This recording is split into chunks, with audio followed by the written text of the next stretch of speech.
One thing I've discovered about running a business with joy, successfully, is that you will need relationships. Yeah. And I've discovered that we take this for granted and we tend to think that the friends that we have around us are enough. But I've learned that I have to keep cultivating relationships so that I have the right people around me all the time. So today I'm going to spend some time speaking to you about cultivation of relationships. My name is Frida Owinga and you're watching PassionPreneur.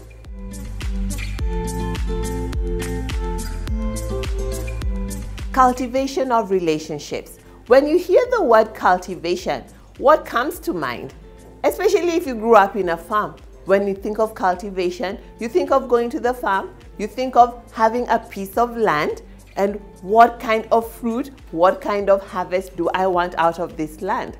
So when we think about relationships, relationships take time. They take time because you have to find the right piece of land, then you have to plant the seeds, you'll need some tools, then you water and weed, and then you get the harvest. So let's start with the land. When you're going to cultivate relationships, you need to be very intentional and yet authentic. Be intentional and authentic. So you are not just going out there as a phony. So number one, what kinds of relationships do you need? You need to define that. I need consumers, I need suppliers, I need investors. The consumers I need are people who are aspiring and existing entrepreneurs. I need suppliers, people who need my target audience, but I also need people who can help me carry out my work in a way that I'll carry out my work in excellence. And then I need investors because the entrepreneurs I work with are always looking for money to grow their businesses. So that once I've defined that, then it helps me know what kind of land to go to. So when you're networking, you can't go for every networking event. You have defined what kind of relationships you need. So you target your networking activities according to the harvest that you want. So what kind of land do you go for? Like for instance, I've told you, I'm looking for aspiring and existing entrepreneurs, I'm looking for suppliers, and I'm looking for investors. So I always go, if a bank is having an event, I'm going to be there. If entrepreneurs are having an event, I'm going to be there. Whether they're starting up, whether they're grown entrepreneurs, I'm going to be there because that is my land. So once you've defined what your land is, the next thing is what kind of seed are you going to plant so that you get the harvest that you're looking for? And your seed is the value that you bring to the table. Oftentimes when you're cultivating relationships, and I'm sure you've experienced this, people who come to you just because they need something, it's extremely annoying. So you need to be the kind of person that has value, and you're also attentive and you listen out to what other kinds of things that people need. It doesn't mean that every time you exchange something in a relationship, it's somebody giving you business or somebody giving you business or you giving them business. It could be a book that they need to read. It could be an event that is happening. It could be something that can add value to them so that they can grow as a person in their business, in their work, or whatever it is that they're doing. So that becomes the seed. You have to understand your value and the value you're bringing to your land and the value that your consumers, your suppliers, and the investors are going to need so that you have an authentic relationship with them. And then you're going to need tools. Just like when you're going to the farm, you need tools to plow the land, you need tools to harvest the land and all that kind of thing. You will need tools when you're cultivating relationships. And the first tool you'll need is yourself. You need to have a sharp, smart mouth. Nobody wants to walk around people who are shy, people who don't want to talk. And shy is just a label that people have.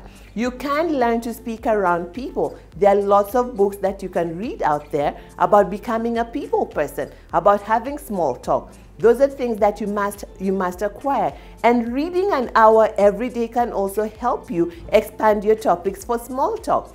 Don't just read things that you're familiar with. You want to be the best entrepreneur in the world, so you're always just reading about entrepreneurship things. Read something else, just for diversity and to have more topics that can help you have different conversations. So your number one tool is your small talk. The second tool that you will need is your business card. When you meet somebody and you want to stay in touch with them, I often laugh, and I know sometimes you'll say that you have your phone, and have you been to an event and you don't have your business card and somebody wants your number, or they want to give you their number? What do they normally do? They say, "I'll flash you," isn't it? So they flash you, and right there, that moment, they flash you and the phone number comes up and you say, okay, I've seen it. I don't know how many of you saved that number right. I rarely save those numbers right. So I have all these people, all these numbers on my phone that I have no idea who they are. I like having a business card because at the back of the business card, you can write where you met the person, what kind of rapport you had with them, and how you need to follow them up.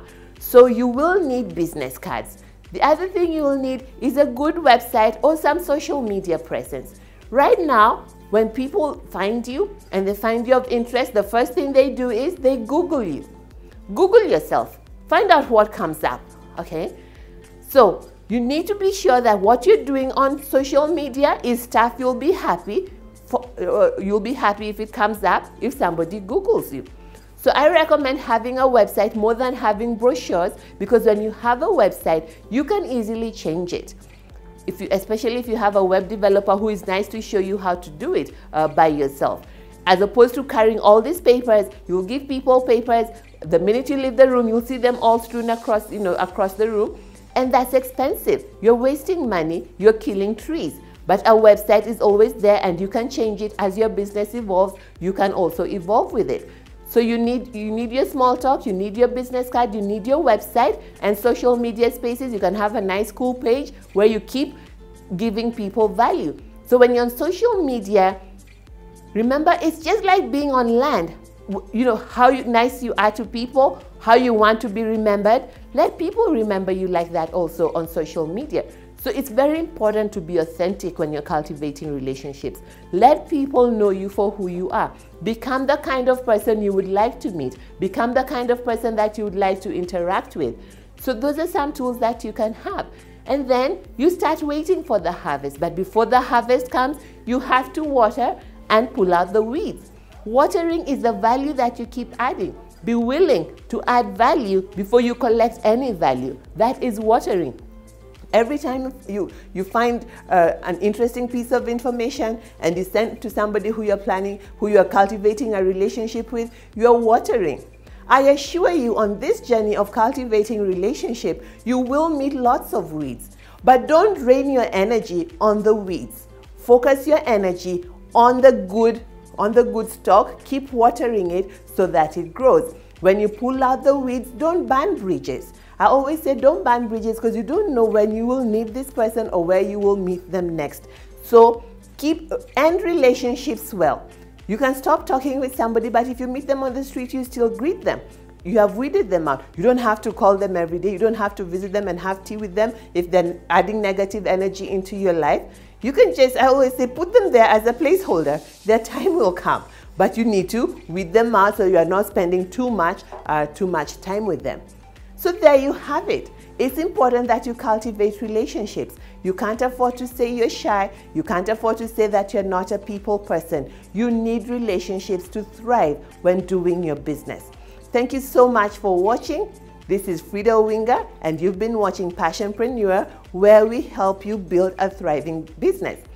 Don't forget to engage with me on the social media spaces. And if you have a question and you need me to help you, I'm just an email away. I'm just one Facebook away, or one Facebook profile away. I don't know, one Facebook status away, or one tweet away, or one email away.